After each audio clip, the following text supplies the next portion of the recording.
الحمد لله نحمده ونستعينه ونستغفره ونؤمن به ونتوكل عليه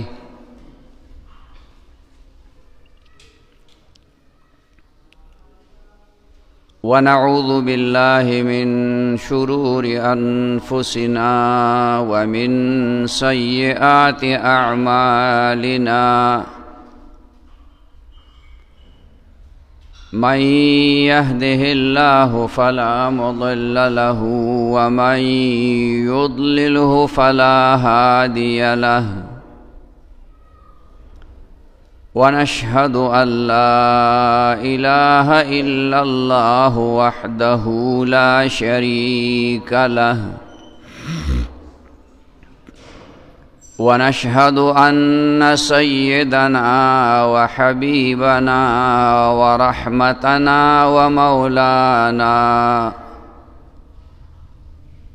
ورحمتنا ومولانا محمدا عبده ورسوله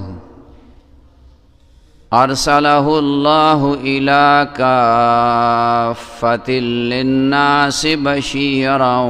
ونذيرا وداعيا إليه بإذنه وسراجا منيرا أما بعد فأعوذ بالله من الشيطان الرجيم بسم الله الرحمن الرحيم وما أرسلناك إلا رحمة للعالمين إن الله وملائكته يصلون على النبي يا أيها الذين آمنوا صلوا عليه وسلموا تسليما اللهم صل على سيدنا محمد وآله وعترته بعدد كل معلوم لك اللهم صل على سيدنا محمد وآله وعترته بعدد كل معلوم لك محترم و مسلمانان ورونو د نبی علیہ الصلاۃ والسلام د سیرت په سلسله کې بیان شروع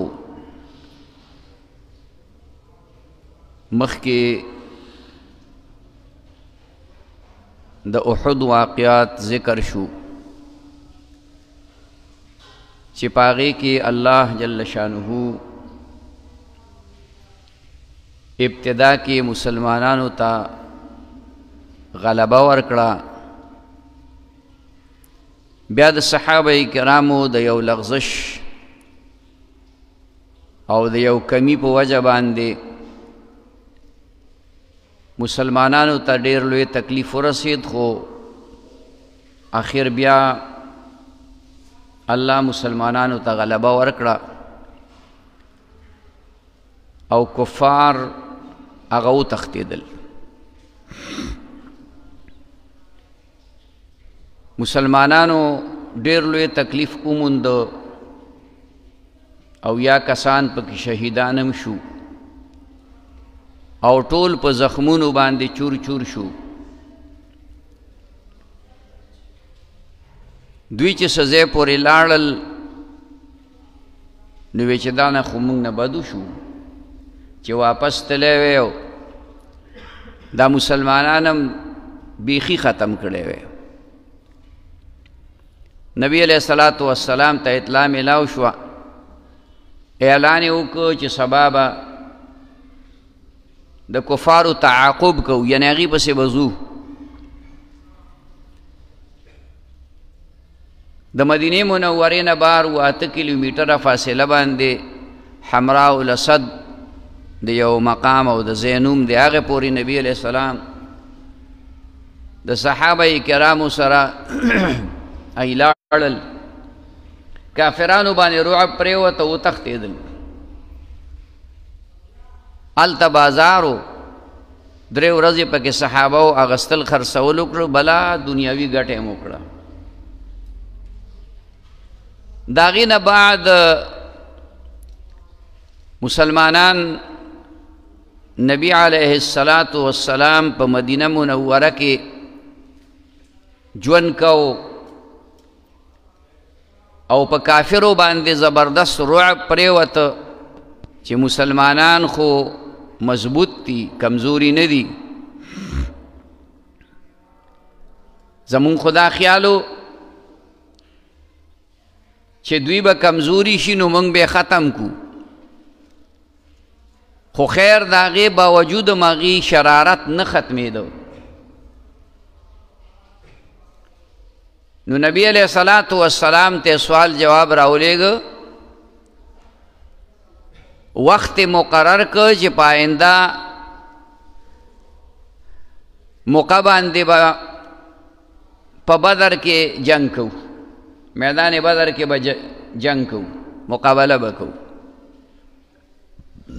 نبی علیہ السلام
السلام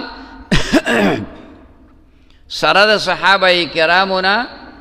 واپس مدینه منورې ته راغی. بهر حال مسلمانانو ته سات په سات الله پاک ترقی ورکوله.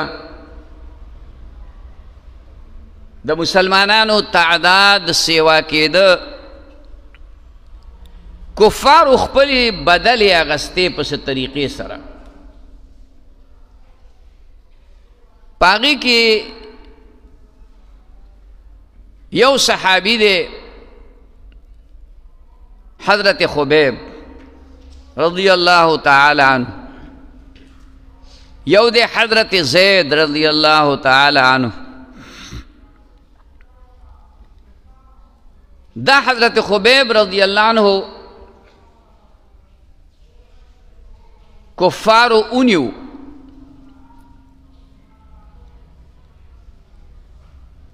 او شهیدی که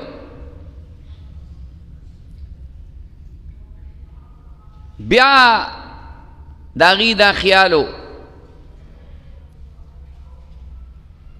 چې مونږ د ده دا سر کټ کوو. نو الله پاک مچۍ راولېږلې په ګڼ تعداد کې په سیلونو باندې، او داغه دا لاش نه غیر چاپیره کېناست. نو څوک ورته نږدې نه راتلل. نو اوس د دې دا خیالو چې دا مچۍ به ماښام لاړې شي، نو موږ به په شپه کې ورشو، د ده دا سر به پرېږدو. الله جل شانه د شپې سیلاب راوست او دا هغه لاش بل ځای ته یوړو، دې ته خبر هم نشو. الله پاک هغه د رسوای نه هغه دا دعا کړې وه چې الله چې په ما باندې د کافر لاس هم ونه لګي او زما لاس هم په کافر ونه لګي او الله یې هغه دعا قبوله کړې وه دقه رنګې بل صحابي سره هم دا واقعاتو شو هغوی هغه په سولۍ که کافرانو څلوېښت ورځې په سولۍ باندې و نبی علیه الصلاة والسلام دوه صحابه ولیږلي چې دغه صحابي د سولۍ نه راکوز کوي رایوړئ شهید دی ای چې رالل نو د هغې نه ګیر چاپېره 40 کسان کفار هغې څوکۍ کوله خو دغه وخت کې دوی د شپې په وخت کې راله هغې وده دوی په څه طریقه باندې هغه د سولۍ نه راکوز کو ځان سره په اس باندې واچو خو داسې تر و تازه و لکه دی چې نن په دې ساعت مړي او 40 ورځې په سولۍ باندې شوې وي الله پاک چې څوک حفاظت کوي نو هغه داسې او دا غواړي د الله اطاعت د خدای فرمان برداری لوی عظیمه قربانی صحابه او د دین دپاره څه وړه قربانی خو نه وه ورکړې او یوه هم نه وه بېشماره قربانۍ د دین دپاره ورکړې پوره زندگی مالونه دولتونه اولاد بچی کاروبارونه وطن دا یې صرف د دین دپاره پرېښودلی نو الله به د هغوی حفاظت خامخا کو پاتې شو دا چې شهادت نو دا خود زیاته د کامیابۍ خبره ده دا مرګ خو بې نیټې نه راځي مرګ خو په خپله نیټه باندې راځي په خپل وخت باندې به راځي بل د شهادت دا مرتبې به آخر چاته میلاویږي چې یو شهید مسلمان بنده شهید نشي نو د شهادت مرتبه به چاته میلاویږي شهادت خو ډېر لوی شان دی لویه مرتبه ده د اویاو کسانو د خپلې کورنۍ او د خاندان چې د جهنم حکم پې شوی د هغې شفاعت به کوي د خدای په دربار کې دا لوی مقام دی حافظ د قرآن مجید دی به د خپلې کورنۍ د 10 کسانو شفاعت کوي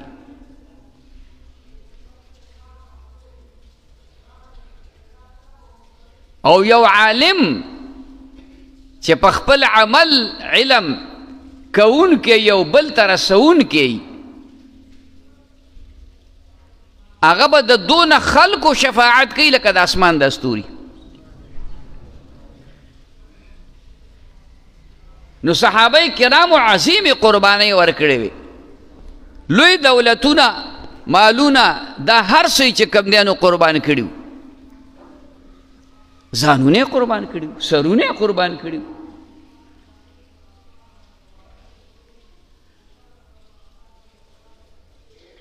بیا چې کله هغې د سولۍ نه راکوز کو دوی را روان شو نو سړي را بیدار شو دوی څه ځای پورې خو راوتښتو خو ګڼو چې ګڼو نو دوی هغه لاش د اس نه کوز کو په ځمکه یې کېښود او د هغوی کفارو مطلب دا و چې دا موږ قبضه کو د ټوکړي ټوکړي کو مثلا بېزتي وکړو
هغه ډولۍ راکوزه کړه، هر چا خپل خپل کار کو. حضرت عائشه رضی الله تعالی عنها د دې قافلې د خوانه ډېره لرې لاړه قضای حاجت دپاره. نو چې ډېره لرې لاړه نو چې واپس راتله نو د هغې غاړه کې یو هار د ملغلرو نو اتار وشلید. نو هغې هغه ملغلرې راټولولې په هغې وخت ولګېد. دې خوا نبي علیه السلام اعلان وکړ قافلې والاو ته چې ځو. اوس دا پته نشته چې حضرت عایشه نشته، هغې خو وایي چې هغه د خپل ډولۍ ته راغلې و په دې کې ناسته ده. او حضرت عائشه رضی الله تعالی عنها د بدن نه کمزوري وه. نو چې څلور پنځه کسه باندې ډولۍ ونیسي اوچتې ته دا پته مو نه لګېدله چې په دې کې بني آدم شته او که نشته، ځکه پردې خو پې ځوړندې وې که نه. هغې په اوښ باندې ډولۍ کېښودله او بس قافله روانه شوه. حضرت عائشه چې راغله میدان خوشی دی، هیڅوک نشته، سخته حیرانه شوه. خدا یو خیارتیا وکړه چې هم دلته کې به کښېنمه، مخکې ځای کې که نبي علیه السلام کوم ځای کې مانځه وغیره ته ودرېږي او اندازه ولګوي چې دا نشته نو ما پسې به دلته څوک رالیږي. یو صحابي دی حضرت زید ابن ثابت غالبا، هغه وایي چې هغه نبي علیه السلام رستو پرېښودلی و چې ته به په دې قافلې پسې رستو راځې که د چا نه څه څیز پرېوتی پاتې شوی هغه به ځان سره راجمع کې راوړې به. عایشه رضی الله عنها وایي ما څادر واغوسته بس سملاسته منو، خو په دغه ودو کې زما دا مخ شوی دی. کله چې دغه صحابي را رسېدلی دی چې کتلی دي نو ناسا په د خولې نه په زوره وتلي انا لله و انا الیه راجعون. هغه دا په وړوکوالي کې لیدلې وه نو ویې پېژنده چې دا خو حضرت عایشه ده، ام المؤمنین، د مؤمنانو مور. نو انا لله و انا الیه راجعون. عایشه فرمایي د هغه د دې الفاظ سره زه فورا راایښه شوم، مخ مې پټ کړ. وی هغه راغی خبرې نه کوي بغیر د دغې انا لله و انا الیه ما سره لا نعم یو ټکې خبرې نه دي کړي. وی اوښ یې راوسته زما خوا کې اوښ کېنو چې دا په دې اوښ باندې سورش. وی زه اوښ ته وختمه د شا کړله هغه طرف ته لاړ چې زه په اوښ باندې ښه برابر شومه. وی د اوښ مهار ونیو روان شو، تلاوت یې کوو ذکر یې کوو روان. تلو تلو قافلې سره یو ځای شو، قافله یې را لاندې کړه. نبي علیه الصلاة والسلام ته یې ووي دغسې. عبدالله ابن ابی ابن سلول او دارنګې چې که به دی نو نور منافقانو ته موقع په لاس ورله چې اوهو الزامات په حضرت عائشه رضی الله تعالی عنها ولګول. داسې الزامات چې هغه د ویلو قابل نه دي، غلط الزامات، بهتان تراشی چې څه ته ویلی کېږي. او بیا په حضرت عائشه د نبی علیه السلام بیبي مبارکه، د مؤمنانو مور بیبي، د حضرت صدیق اکبر لور بیبي په خپله ورته صدیقه ویلی شوې، دا خطاب هغې ته ورکړی شوی او په هغې داسې الزامات ولګېدل. ما او تاسو وجاته په دې زمانه کې حضرت عائشه غوندې هستی، هغه پاک دامنه بیبي چې په زرګونو باندې احادیث د هغې نه روایت شوي دي اکابر صحابه کرام لوی لوی صحابه کرام د هغې شاګردان دي د رسول الله صلی الله علیه وسلم ورسره انتهایی محبت دی نبی علیہ السلام به الله پاک ته دا سوال کو دا شکایت به کو چې د خپلو ټولو بیبیانو نمبر به برابر شو وی خدایا دا خو زما هغه اختیار کې خبره وه چې د هرې بیبي سره مثلا ما یوه شپه تېره کړه خو څه چې زما په زړه کې دي د کمې بیبي سره مې محبت دی نو دا زما اختیار کې نه دي د دې نه مراد دا وه چې د حضرت عایشې رضی الله تعالی عنها سره د نبي علیه السلام ډېر محبت او کله چې بیا د مرض وفات راغی نو په هغې کې ټولې بیبیانې راغونډې کړې و هغې نه اجازت باقاعده واغست که ستاسو اجازت وي نو دا باقي د زندګۍ ورځې دي پته نه لګي دا به زه د عایشې په کور کې تېرې کړم ټولو ورته اجازت ورکړه حالانکه که هغه اجازت نه م غوښتی نو د چا پې زور خو نه و پیغمبر دی سید الرسول دی امام الانبیاء دی خاتم النبیین دی دا خبره خوره شوه په خلکو کې منافقانو خوره کړه د الزام دا خبره خوره کړه یو ورځ حضرت عایشه اوس هغه نه ده خبر پته م ورته نشته خو نبی علیه السلام به په دغه ورځو کې چې کله راغې چې څنګه دوی د هغه نه را واپس شو د جهاد نه عایشه بیماره شوه یوه میاشت بیماره وه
الزام خلکو لګولې ته چې پلاني صحابي راوستې وې پاتې شوې وې نو هغې په تا باندې الزام راغلی دی بس هغې ابان دومره سختي او خفګان راغی چې د یخنۍ تبه پې راله بیمار عاصم وه کور ته راله او بس جړلې نو جړلې مسلسل بیا د رسول الله مبارک نه اجازت وغوښته چې زه خپل مور پلار کره لاړه شم وی لاړه شم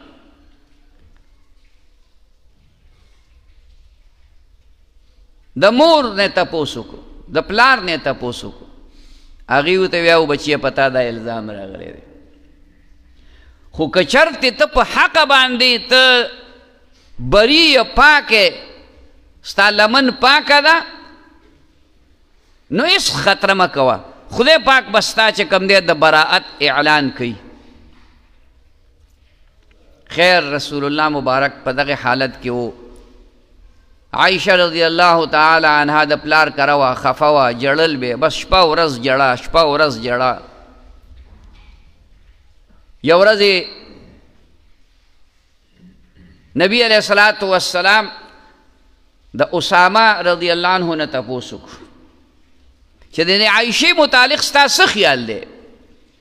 وی یا رسول الله صلی الله علیه وسلم زستا په کور کې ماشوم لوی شوم تر اوسه پورې ما د حضرت عایشې په لمن دومره داغ نه دی لیدلی هیڅ قسم غلطي په هغې کې نشته حضرت علی رضی الله تعالی عنه ورته ووایي چې څه غلطي پکې نشته خو که ستا زړه موړي نو تاله خو نورې ښځې ډېرې دي او وی خامخا که ته زیات معلومات کول غواړې نو بیا د حضرت بریره نه وکړه چې دا ستا د کور وینځه ده حضرت بریره رضی الله تعالی عنها نه تپوس وکړو وی د عایشې متعلق د څه خیال دی هغې ورته وفرمایل چې حضرت عایشه رضی الله تعالی عنها کې دینی لحاظ سره دومره پوټې غلطي هم نشته البته کله کله وړه واغږي د دنیا په دې کارونو باندې نه پوهېږي کله کله وړه واغږي او هغه وړه چې کوم دی نو اوچت سنبال نه کړي چې ته داسې په ځمکه تې پاتې شي سر پې کېنهدي یا څه چلو شي ګډوری یا چیلوکی راشي هغه وړه وخوري دقه غلطي ده نو دا خو غلطي نه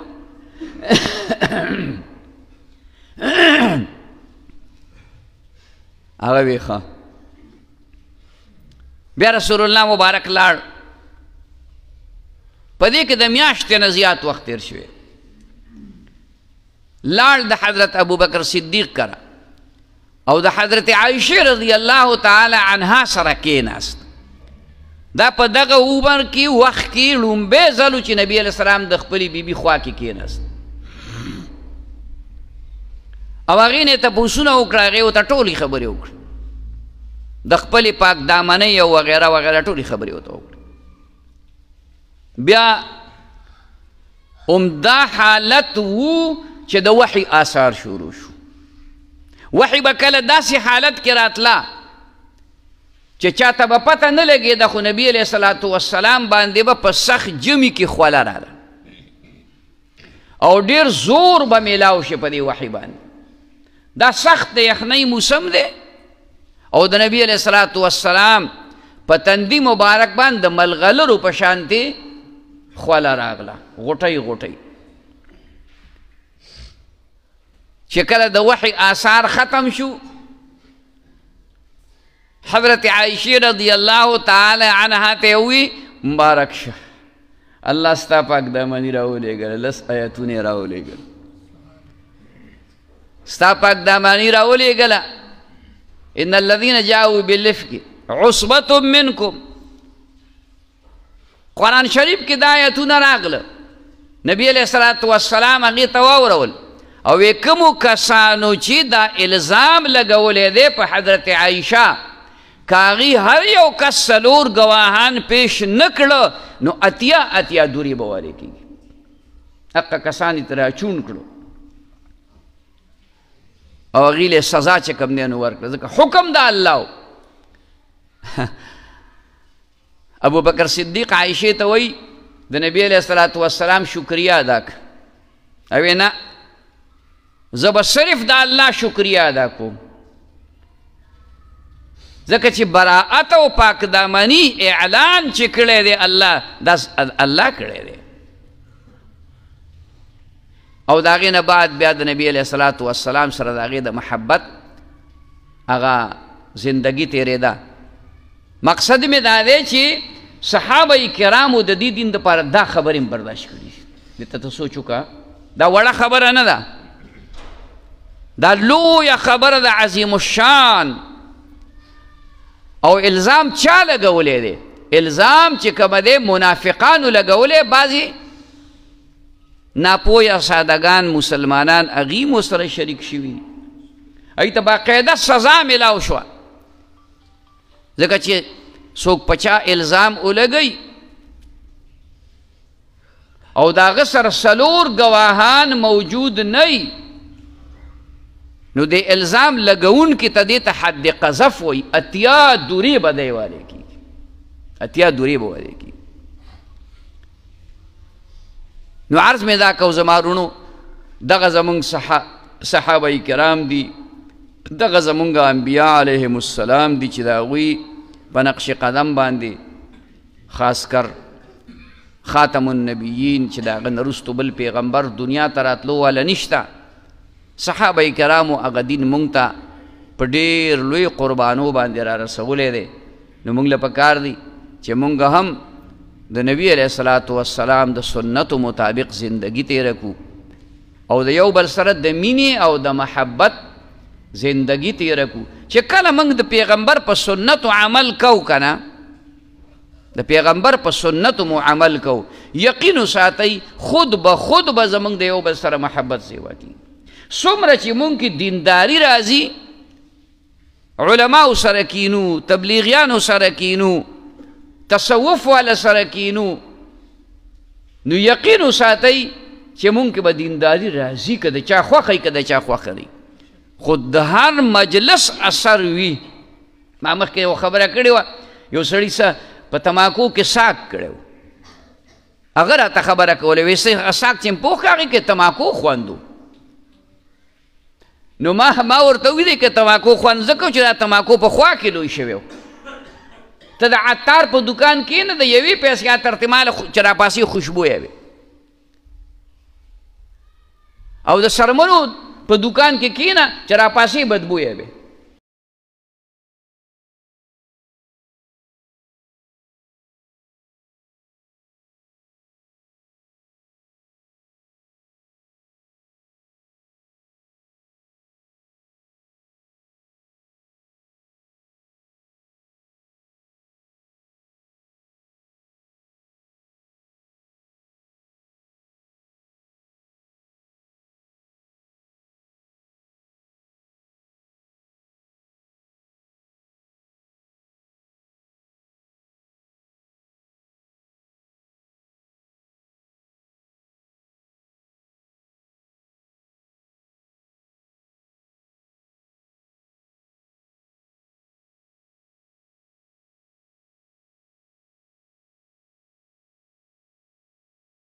Mm-hmm.